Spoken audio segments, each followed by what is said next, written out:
Hello, friends. I hope you all are fine.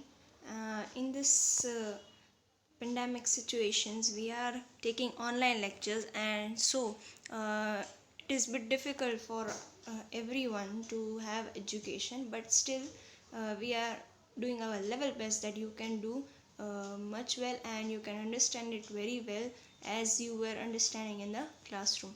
Now, in the last lecture, we have studied about the Rust theory. We have studied the introduction and about its pioneer. Okay, so it is now let us have a brief summary of what we have done in the last lecture. Now, in first at first we were studying introduction. Now, what is the introduction for Rust theory?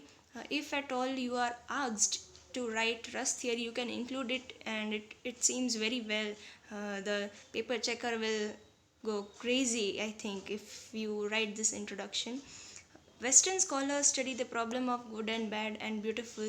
Okay, so here it is said that not only Eastern but Western culture also feels that literature is very helpful to convey our emotion feeling to the readers. Okay, but the areas of their literature is totally different.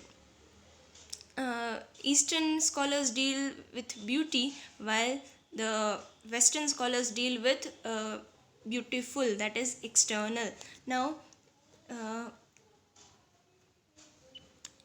we have studied that Indian poetics term is very ancient, and Indian poetics means Sanskrit poetics, and Sanskrit is the it is said that Sanskrit is the most ancient language in comparison to any other. So it has a brief history of it, and due to this, many terms and many theories are given in Sanskrit, that is age old theories, but still it has still the same impact on the minds of readers. Then we studied about chronology here, in the sense that which theory came at the first, and then which theory.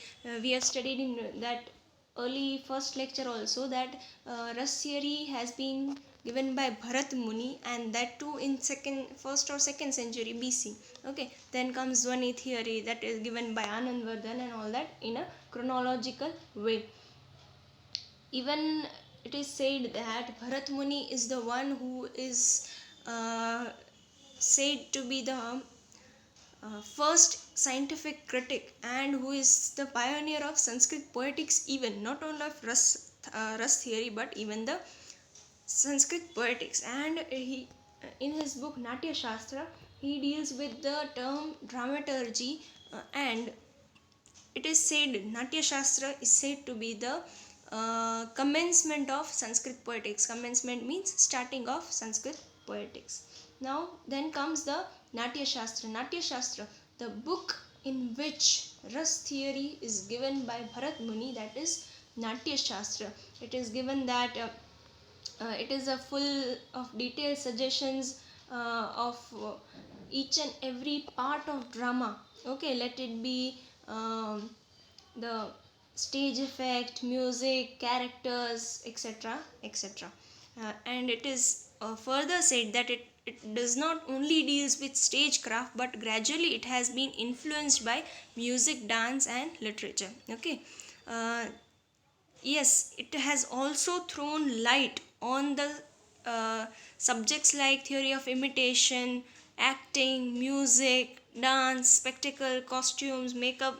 In short, we can say that all these things are in detailed discussion given in Natya Shastra by Bharat Muni. And we have also seen that Natya Shastra contains 36 chapters and 5500 shloks with aphorisms. The creation of Natya Shastra is considered mythical and divine. Now, the creation of Natya Shastra, as it is age old theory and ancient theory by one of the greatest ancient rhetorician, so it is considered as divine and mythical. Now comes the inception of drama.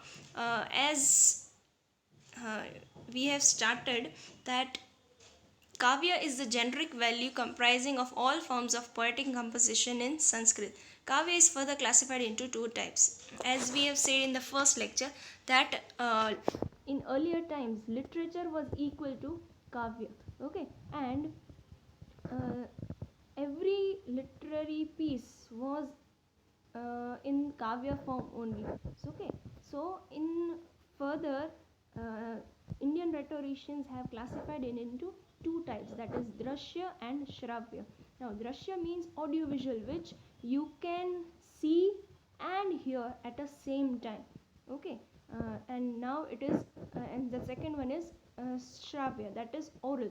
Oral means you can just listen to it. You cannot have a video of it. Okay, so nowadays I think Drashya Kavya is at the most being made, okay, which is in the form of films, web series, etc.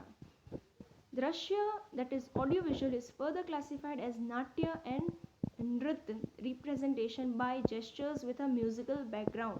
I think you have seen such type of movies, silent movies.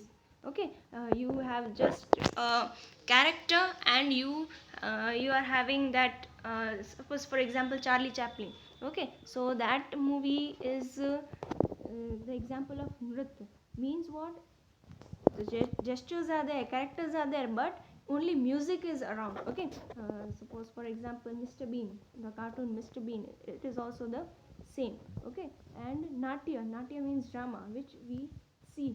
Okay, and drama was one of the greatest way of producing literature at that time, because there were no entertainment medias during that time.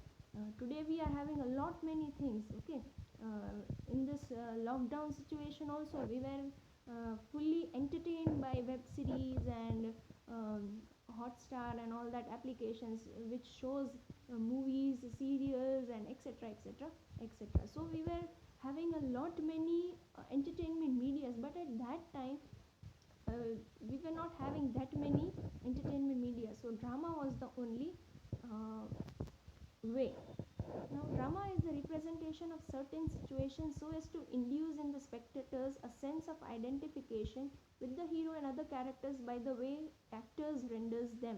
Composing a drama is an art of presenting a story in the form of dialogue. Okay. Now, here we can say this is the definition of the drama. What is that? It is a representation of certain situations so as to induce in the spectators a sense of identification with the hero and other characters by the way actors render them. Means what? Drama is the medium through which the spectators understand the hero and his situation, and along with them, along with the hero, he understands each and every situation which is going around hero. Okay, now composing a drama is an art of presenting a story in the form of dialogue. Now drama is very tough to perform. Okay, in school days you might have taken part in a drama and all that. It is very difficult because first of all you need the characters as you are willing to keep. Okay, and that too they will have certain dialogues which will make that character alive, and then many other things are very important, like makeup, situation, props, and etc, etc. So it is very difficult. It is an art which presents a story in the form of dialogue. It presents a story which we have seen in books and all that, but in a form of dialogue. Bharat defines representation as the art of an actor by which he recreates the sentiments, that is ras, inherent in the original situation, forming the theme of drama under enactment. Such sentiments are so created that a spectator of taste could only resonate with them. Representation is possible in four ways. Okay. Now, Bharat Muni says that representation is must in drama. Okay, and representation should be very up to date with the characters, so that every emotions which the writer wants to portray will reach to the readers. Okay, and that is made that representation is possible in four ways that is given by Bharat Muni, that is Angika Abhinay, that is physical, Vachika Abhinay, that is verbal, Aharya Abhinay, that is decorative, and Satvik Abhinay, that is emotional. In the first or second lecture we have studied this in a very short manner, but I have taken this whole thing just as to make you clear more and more, because I have been said that some of the topics are not clear in Rust theory, so I'm teaching this again and again so that you can make your doubts very clear through this thing. Okay, representation is possible in four ways. The first is Angika Abhinay, that is physical representation. Angika, see the words used. Angika means the use of ang means physical. Okay, so physical representation. Vachika means which you can read, or we can say verbal. Aharya means uh, decorations, no? So here decorative. And Satvik Abhinay, that Satvik means one type of emotions. Okay, so see the names used. Ras, even the ras, it is said in English sentiments. Okay, but yes, the ras theory given by Bharat Muni has a widespread effect. Even the Western scholars are today also thinking that in that time we were having that much knowledge. Okay, India is said to be Sone ki Chidiya.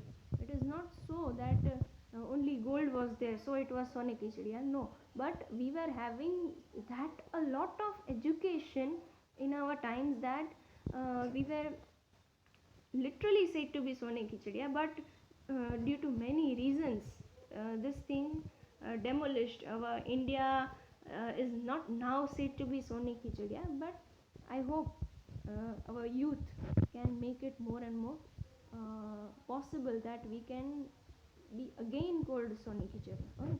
Now come back to the topic Angika Abhinay, physical representation. Angika Abhinay means the physical movement that are made during the course of play. It consists of various movements of limbs, hands, feet, breast and waist, hand and sides, and of more delicate expressions conveyed through eyes, brows, cheeks, the lips and the chin. Okay, Angika means the use of each and every body part. Okay, even the minutest thing, your eyelids can give the expression even. Okay, suppose in earlier times, in earlier movies, black and white movies and all that, we have seen that if they want to show that the girl is having shame in the sense આપણે એમ કહીએ ને કે શરમાઈ છે, તો that is shown through her eyes. Okay, even her eyebrows and all that will act in that way that the readers will feel that આને શરમ આવે છે. Okay, so this is the thing done with this is possible with the Angika Abhinay, that is physical representation. Now it is not so that even only the eyes will do that, but every body part, let it be hands, feet, limbs, waist and everything, that will be shown for Angika representation. Elardic Nicole notes this physical action is absolutely demanded on the stage, and it will be found that those plays which most frankly embrace the physical action are likely to be most popular. Okay, it is said by one of the scholar that it is this means Angika Abhinay only which makes the drama more popular. Okay, you can take an example of any movie which you like the most. Okay, you like it because we have seen that in that Angika Abhinay is done at a great level. Okay, if you don't express, you don't have that much effect on the reader. So Angika Abhinay is one of the important factor responsible for this representation in drama. Okay, the second one is Vachika Abhinay. Vachika Abhinay is the verbal execution of the play. It is the act of trying to arouse similar feelings in the minds of spectators through speech that the writer might have felt while writing and the actor might have felt while acting, taking care of intonation, pronunciation, tone, pause, etc. Now, Vachika Abhinay means verbal representation. Verbal representation, we can say it through dialogues. Okay, now I have seen in one of the reality show, that is singing reality show, that one contestant has sang a song, and the judge was telling that yes, he was a music director, and so he told that it is we who tell the singers that this are the words, this will be the pronunciation, this will be the music, this will be the rhythm, but it is the duty of a singer to put the soul in the word, and if he puts the soul in it, then only the song of the music director or the writer will have that emotion and feeling, and that will reach to the spectators or the listeners, and uh, that will create a sentiment in it, which is called a ras. Okay, so these two are one of the important factor responsible for this yes, representation of drama. Okay, and the rest too we will discuss in the next um, lecture. I hope you have liked this, and I hope you are listening very carefully. If you don't remember, or if you don't feel that I am not getting this point, you can uh, have a look at all these things which I am showing. Okay, thank you, and please don't forget to comment your name and roll number. Thank you. Have a great day.